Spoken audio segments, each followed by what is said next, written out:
Good evening.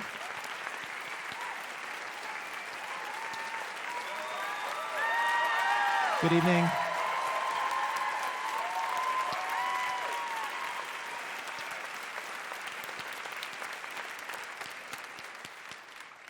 Quotes, music. I want to tell you a story. I was talking to some homicide detectives in Chicago, and they told me that, contrary to what you might have heard, most criminals do not return to the scene of the crime. Arsonists do. They like to watch the flames. Serial killers sometimes do, but they're crazy. But other kinds of criminals aren't really known for returning to the scene of the crime, like thieves. If you want to see thieves returning to the scene of the crime and guaranteed to return to the scene of the crime, you pretty much have to go to Florida. Beautiful, sunny Florida. To a Kangaroo Express convenience store in Pomona Park. I'm literally walking back and forth in front of the store holding a sign. A big, heavy sign at that. And what does this sign say? I stole from this store. This 18-year-old spoke with one of our show's producers, Lisa Pollak, who went with a tape recorder to watch her serve the sentence that she was given for theft. In Putnam County, Florida, if you are convicted of misdemeanor theft, which means basically shoplifting for anything less than $300, Judge Peter Miller will send you back to the scene of the crime to carry the sign. Isn't that quite embarrassing? It is embarrassing. For 12 years since Judge Miller has been giving this sentence to people to carry the signs, the person who goes with the perps is site supervisor, probation officer, Kathy Peckrell. I would say most of them are embarrassed. Really embarrassed. I've had 2 or 3 girls that just cried their way off all the way through it. Okay, now you're blocking your face with the sign, so you can't do that, okay? You ready? All right, go that way first. Do not say anything rude to anybody. No matter what they say to you, don't answer back if it's rude.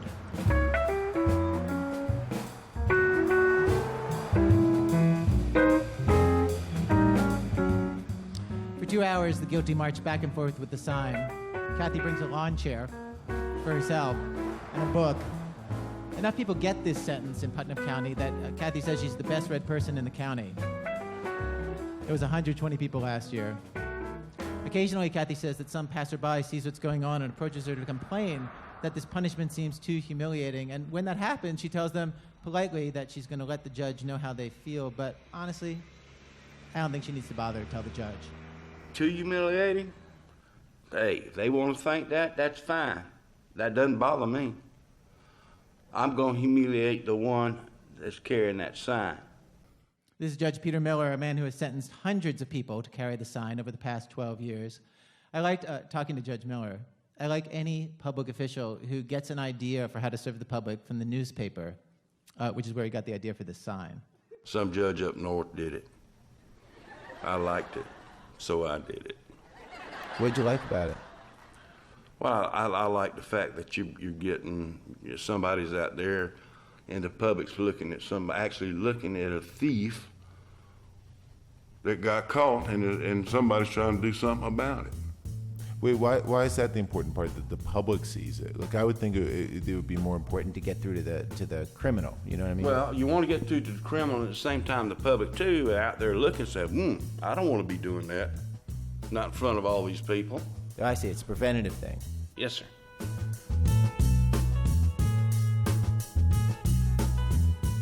For the judge, this is actually the heart of the whole deal. He remembers back when he was young, when somebody was caught stealing, it was shameful. People looked down on it. That sense of shame just seems to be gone among so many people he sees from the bench these days. When I suggest to him that the punishment that he's come up with seems kind of biblical, he's got no problem with that.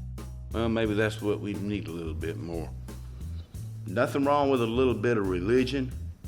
Nothing's wrong with that. If it'd be more of that. What do you hope is going through their heads when they're walking with that sign? I hope what's going through their heads is, Lord, have mercy. I'm being shamed. I don't like this, and I'm not doing it anymore. Because the public can see those people out there walking, and it really tickles them. She's sitting in the car laughing at me. She's lucky I'm under supervision, because if I wasn't, I'd slept there. In fact, the people Lisa talked to in Florida who walked by this 18-year-old definitely did seem to be tickled. I mean, I think it's marvelous punishment. Yes, I think it's great. Like this couple from out of town. Paying a fine's too easy. I wish we could do that up our way in Delaware. I bet the Civil Liberties Union would be all over them. You don't have a right.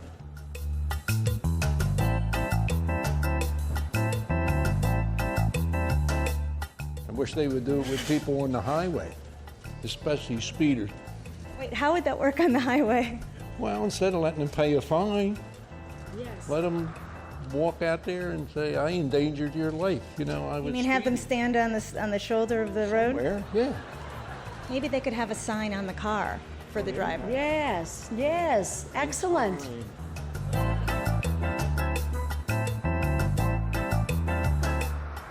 During the 2 hours that the 18-year-old marches back and forth, she actually doesn't get that much abuse.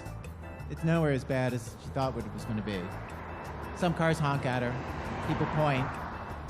A woman shoots her a disgusted look. Two old men stand in the store, arms folded, and watch her, amused. But most people don't say anything at all. In Putnam County, after all, this is not an unusual sight. They look at her sign, they walk by, and she chats cheerfully with lots of people. She waves to a guy who's passing by. What's up, boo? How you been doing? Another guy flirts with her, tells her, keep your chin up.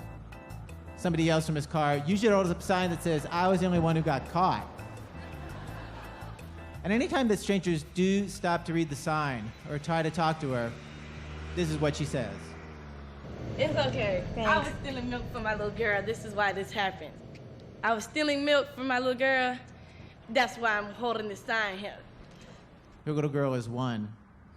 In fact, according to the police report, she and a friend were arrested for taking the following: 1 package of Oreo Cakesters, 1 Twix bar, 1 Milky Way, 1 package of M&Ms, 1 can of Dr. Pepper, and yes, 1 pint of milk. But keep in mind, she's just a kid, right? She's a teenager. And so, though she's unrepentant, just like the judge says that he sees from the bench, she has no shame about this crime. She's also indignant in the way that a teenager is indignant. See, I was the only one that got caught. I was the only one that was stupid enough to let the camera see. And then them 2 little whores in there, they're the ones that made me go to jail. Excuse me, but You mean the store manager? yes, that would be them. But I don't like them. Them bitches in there, they didn't have to take me to jail. See, they chose to take me to jail, which all they had to do was give us a trespassing warrant. That's all they had to do. If this is meant to be a learning experience, tell me what you think you learned. Honestly, I didn't learn anything. I might sound stupid or dumb, but honestly, I didn't learn anything. I'll steal again. This doesn't solve anything. Are you worried about saying that No. on the radio? No, I'm not worried about saying it, because no one's going to do nothing about it.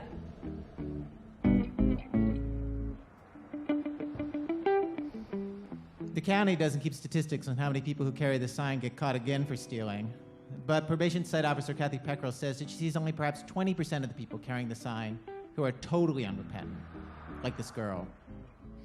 Of course, what the judge wants is such a delicate thing to try to force onto somebody. He wants them to return to the scene of the crime and have this poetic moment, you know?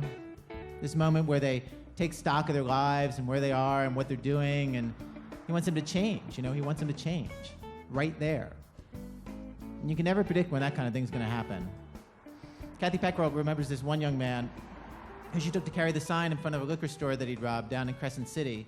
He spent the whole time joking with people and carrying on. His whole family came out, and they kept riding around the block and laughing at him and stopping and taking pictures of him, and he was posing with the sign. And he thought it was funny too. Yes, he did.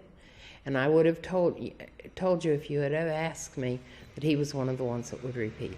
Yeah. I would have been sure of it. 3 or 4 years later, she was back at the same liquor store with another perp, and that guy walks up to her. And she didn't remember his name, but she definitely remembered how much fun he'd had back when he carried the sign. So we were talking, and we were just talking, and then he said to me he wanted me to know that He was on the straight and narrow, I think he said, or something to that effect. And that he had finished a criminal justice degree and he was a policeman for somewhere. And I was surprised, very surprised. So, you know, you never know, because I would have told you for sure he was going to repeat. Basically, it's very much like this girl today.